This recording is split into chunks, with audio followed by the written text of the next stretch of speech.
brahmachari. So we let all painful feeling like hunger. So when you hungry, you need some food, right? To cover it.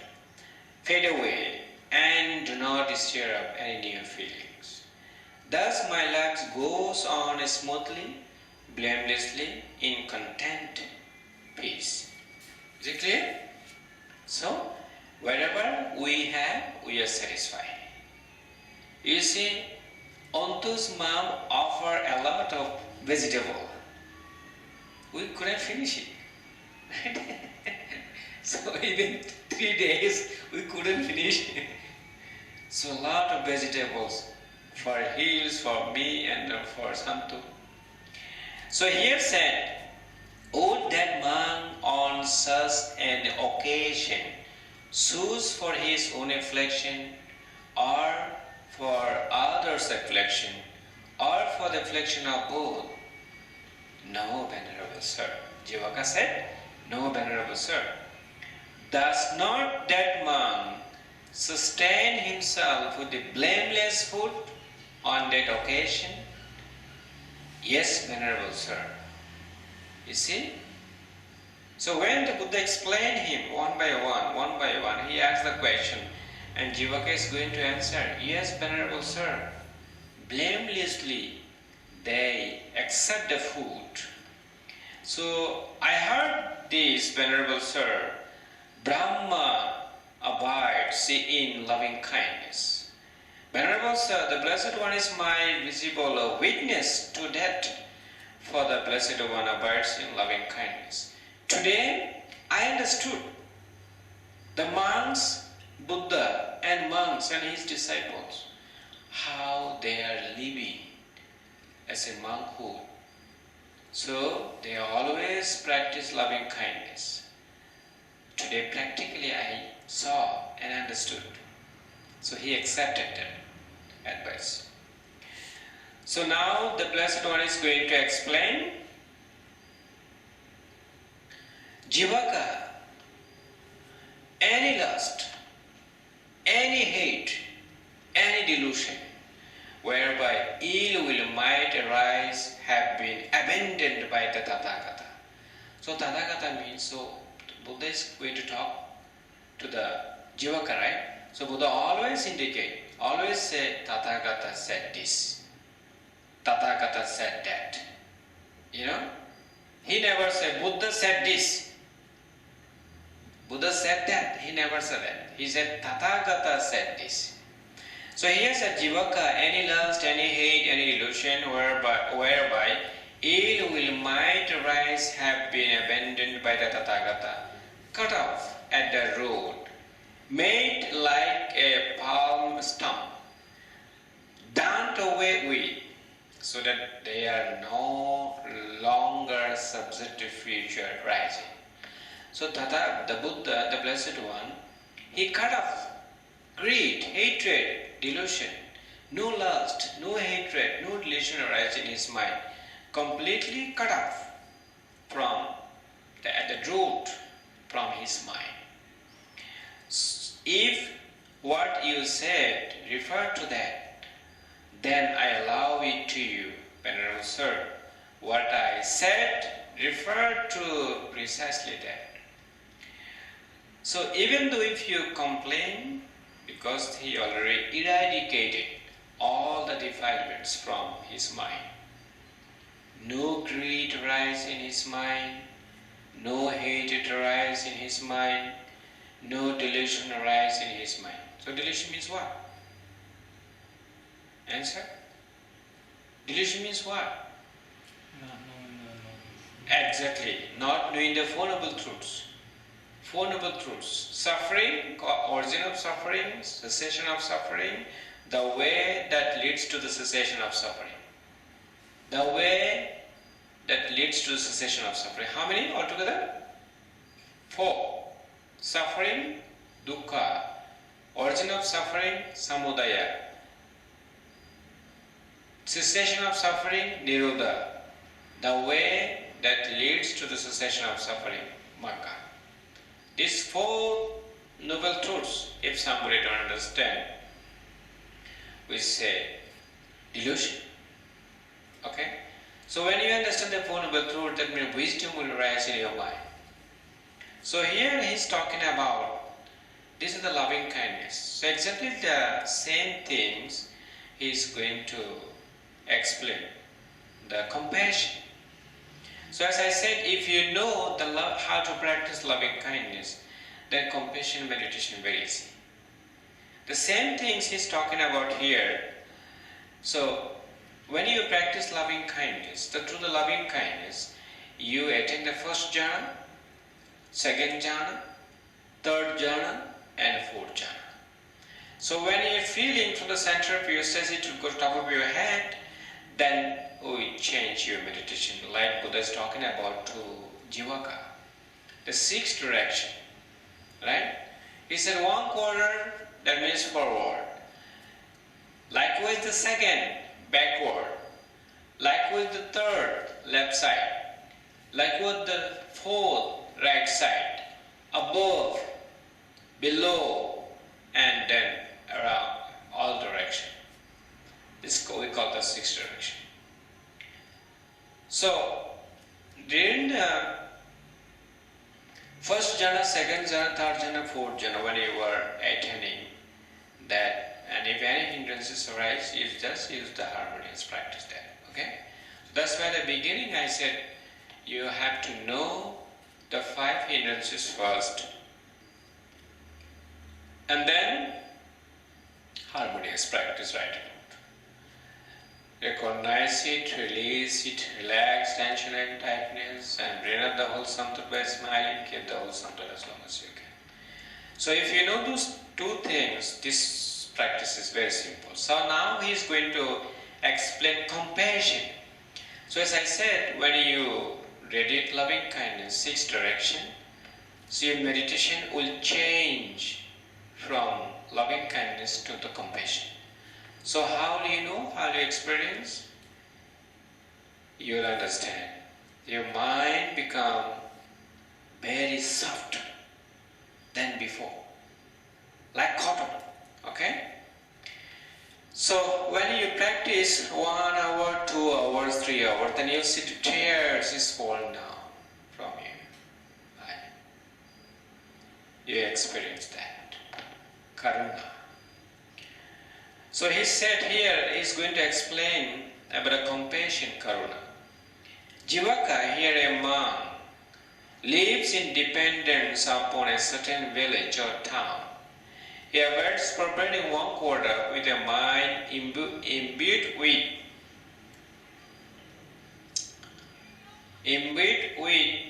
let me read from here. Compassion. Likewise the second, likewise the third, likewise the fourth. So above, below, around, and everywhere. And to all acts to himself, he avoids perverting the all-encompassing world with a mind imbued with compassion, abundant, exalted, immeasurable, without hostility and without dealing. You see, if you know how to practice loving kindness, compassion also same things. No different. Just you feel the compassion, that's all. Then a householder's son comes to him and invites him for the next day meal. The monk accepts if he likes. When the night is ended, in the morning he dresses and takes in his bow and outer robe, goes to the house of that householder or householder's son, and sits down on a seat made ready. Then the householder or householder's son serves him with a good alms food. He doesn't think how good that the householder or householder's son serves me with a good alms food. He doesn't think that way. If only a householder or householder's son might serve me with such good alms food in the future, he does not think thus. He eats that alms food without being tired to it, infatuated with it, and not only committed to it. seeing the danger in it and understanding escape from it. Why do you think, Jivaka? What do you think, Jivaka? Would that monk or on such an occasion choose for his own reflection, or for another reflection, or for the reflection of both? No, Venerable Sir. Does not that monk sustain himself with the blameless food on that occasion? Yes, Venerable Sir. I have heard this, Venerable Sir. Brahma abides in compassion. So first time he said loving kindness, and now he said the Brahma abides in compassion. Venerable Sir, the Blessed One is one. My visible witness to that, for the Blessed One abides in compassion.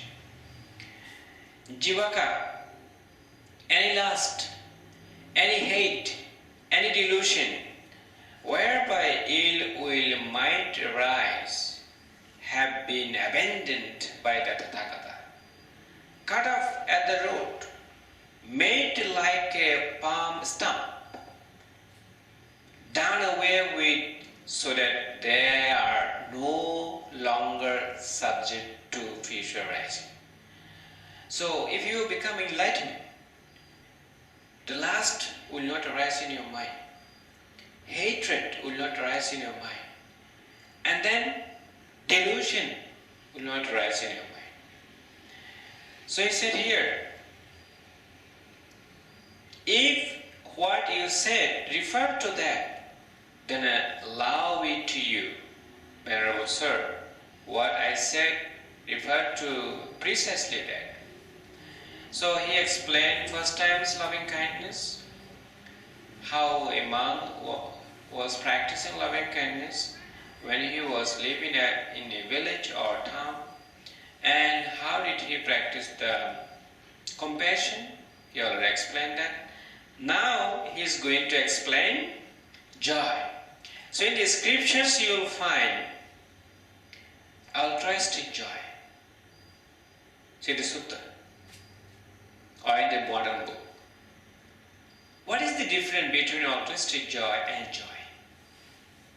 So altruistic joy means, okay, Santo attained third jhana, for instance. And he said, Bhante, I attained already third jhana. So I am happy to hear that. And joy arose, one sort of joy arose in my mind because I heard about his attainment. That is altruistic joy. Okay? But when you meditate and attain the first jhana, second jhana, third jhana, fourth jhana, and then the compassion and joy, that joy is uplifted joy. Okay? That one is the meditation joy. It doesn't mean that someone was successful and I heard and I was happy and joy arose in my mind. That is the artistic joy. But whatever you experience when you attain the base of infinite consciousness, and then uplifted joy will rise in your mind, that one is called only joy. Uplifted joy. Meditation joy. Okay? Is it clear? So here, that's why I don't use the altruistic. That one will be the joy. Only joy. Strong joy will arise in your mind. We call mudita. So, the joy meditation is exactly the same he's talking about here. The Buddha said, here Jivaka, some monk lives in dependence upon a certain village or town. He avoids perpetrating one quarter with a mind imbued with joy. So first times I said loving kindness, second compassion. Now he's talking about joy. Likewise the second, likewise the third, likewise the fourth, so above, below, around, and everywhere, and to all as to himself. He avoids appropriating the all-encompassing world with a mind imbued with loving, joy, abundant, exalted, immeasurable, without hostility and without ill. Then a householder or a householder's son comes to him and invites him for the next day meals. The monk accepts if he likes. When the night is ended, in the morning he dresses and taking his bowl and outer robe, goes to the house of that householder's sons, and sit down on a seat made ready. Then the householder's son serves him with a good alms food. He doesn't think how good that the householder's son serves me with good alms food. If only a householder's son might serve me with such good alms food in the future. He doesn't think that thus. He eats that alms food without being tired to it, infatuated with it, and utterly committed to it. Seeing the danger in it and understanding the escape from it, what do you think, Jivaka? Would that monk on such an occasion choose for his own affliction, or for another's affliction, or for the affliction of both? No, venerable sir. Does not that monk sustain himself with a blameless food on that occasion? Yes, venerable sir. Without blameless. With the blameless he take the food. Freely. In his mind no greed, no hatred rise. I have heard this, venerable sir. Brahma abides in joy. Venerable sir, the Blessed One is my visible witness to that. For the Blessed One abides in joy. So how many you got now? Loving kindness, compassion, and joy. How many? 3. The last one. So last one is talking about equanimity, upekka. So loving kindness, metta, compassion, karuna, and joy, mudita, and the last one is equanimity, upekka. So he said, with a mind imbued with equanimity, likewise the second, likewise the third, likewise the fourth, so above, below, around, and everywhere, to all as to himself, he avoids perverting the all-encompassing world with a mind imbued with equanimity, abundant, exalted, immeasurable, without hostility and without ill. Then a householder or a householder's son comes to him and invites him for the next day's meal. The monk accepts if he likes. What do you think, Jivaka? Would that monk on such an occasion choose for his own affliction, or for another's affliction, or for the affliction of both? No, venerable sir. Does not that monk sustain himself with a blameless food on that occasion? Yes, venerable sir. I have heard this, venerable sir. Brahma abides in equanimity, upekka. Venerable sir, the Blessed One is my visible witness to that. For the Blessed One abides in equanimity. Today I understood how Buddha, how the Blessed One, how the Blessed One disciples live with loving kindness, compassion, joy, and equanimity. Today I understood, practically I saw. And then his great Jivaka said, the Buddha said, Jivaka, any lust, any hate, any delusion whereby cruelty and discontent or aversion might arise have been abandoned by the Tathagata, cut off at the root, made like a palm stump, done away with, so that they are no longer subject to future rising. So in the future, in the Buddha's mind, lust, hatred, and delusion never arise. If what you said referred to that, then I allow it to you. Venerable Sir, what I said referred to precisely that. So now he is going to explain, if you kill living beings, what sort of offenses you'll commit. Okay? So he's going to explain, if anyone slaughters a living being for the Tathagata or his disciple, he lays up much demerit in 5 instances. How many? 5 instances. So what are they? When he says, go and fetch that living being, this is the first instance in which he lays up much demerit. Go and fetch. F-E-T-C-H.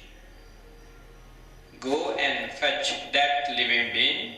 That is the first instance in which he lays up much demerit. This is number 1. And number 2, when that living being experiences pain and grief on being left alone with a neck halter, this is the second instance in which he lays up much demerit. Unwholesome action. And the number 3, when he says go and slaughter, go and kill, please. If you say that, go and slaughter that living being, this is the third instance in which he lays up much demerit. And number 4, when that living being experiences pain and grief on being slaughtered, this is the 4th instance in which he lays up much demerit. How many you got now? 4. And the last one, when he provides the Tathagata or his disciple with the food that is not permissible, that is not permissible, permissionable, okay? That is the 5th instance in which he lays up the much demerit. So if you offer, if you provide for the Tathagata, for the Blessed One, and for his disciple, which is not permissible, okay, which is not allowed, we can say not allowed, but he is still offered to them, offered to the Tathagata, offered to the Blessed One and his disciple, that also you lays up much demerit. So you have to know these 5 instances, okay? And then eventually, when this was said, Jivaka Kumarabhassa said to the Blessed One, it is wonderful, Venerable Sir, it is marvelous. The monks sustain themselves with permissible food. So whatever have permissions by the Blessed One, we can accept only that food. He said, we cannot accept the 10 kinds of meat. We cannot take it.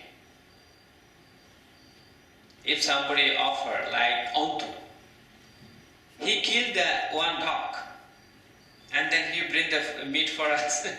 we cannot eat that one because no permission here, not allowed. Okay, this is according to the discipline rule. The monks sustain themselves with the blameless food. Magnificent, Venerable Sir, magnificent, Venerable Sir. From today, let the Blessed One remember me as a lay follower who has gone to him for refuge for life. So you accept refuge. Refuge is every morning, right? So he said, from today, please allow me please accept me.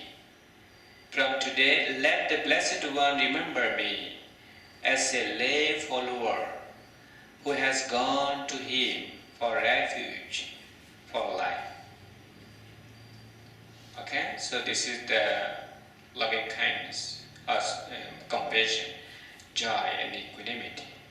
In this sutta, the Blessed One explained the Brahma Vihara. So that's why I chose this sutta for tonight. Do you have any question?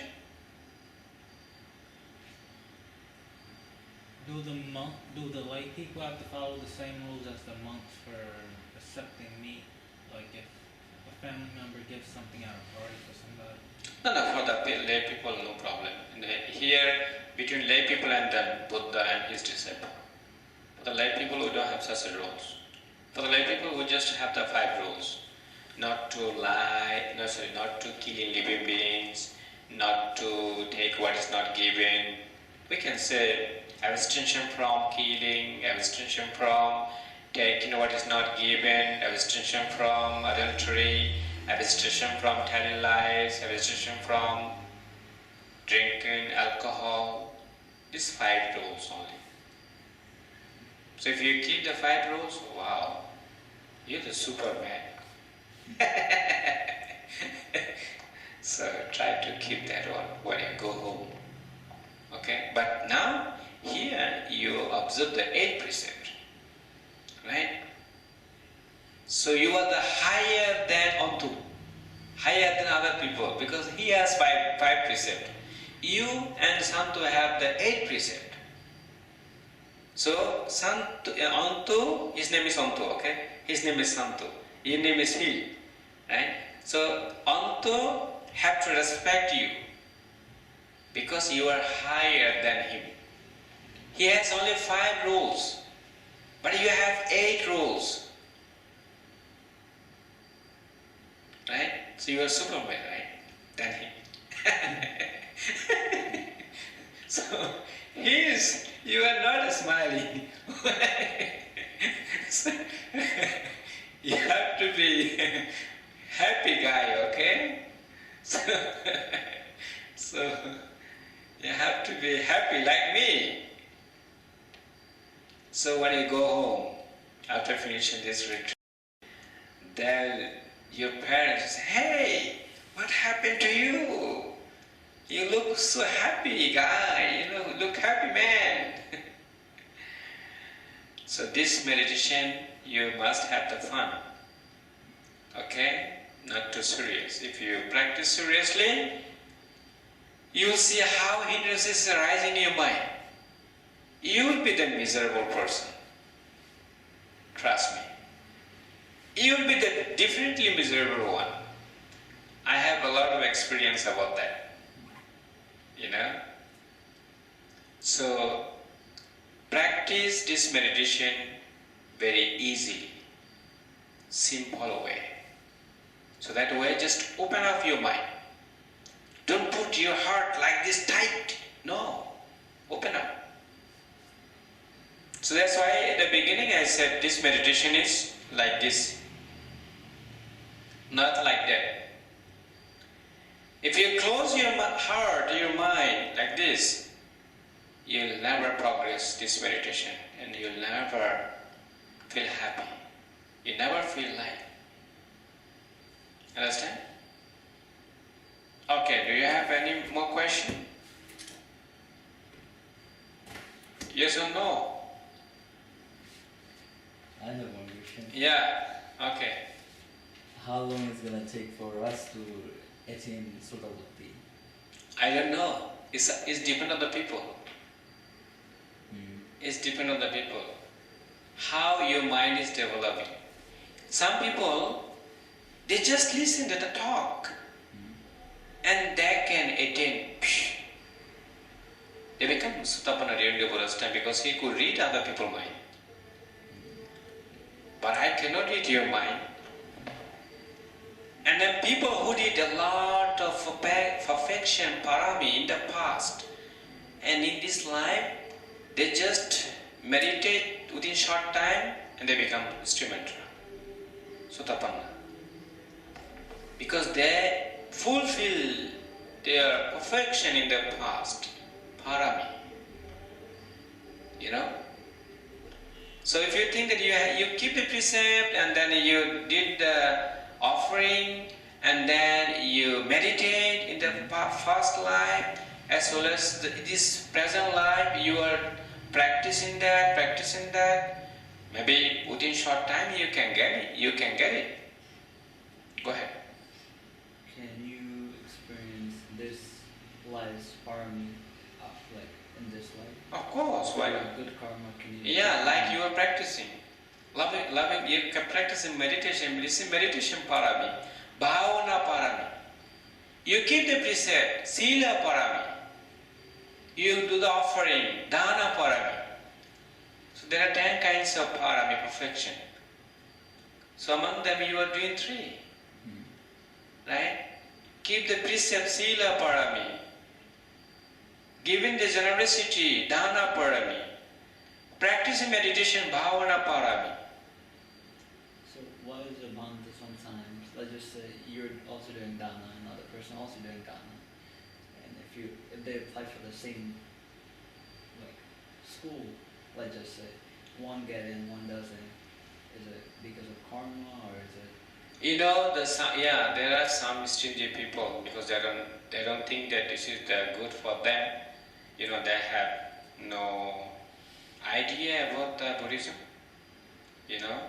And the people who know and then who did in the past, and it also support this life to do that.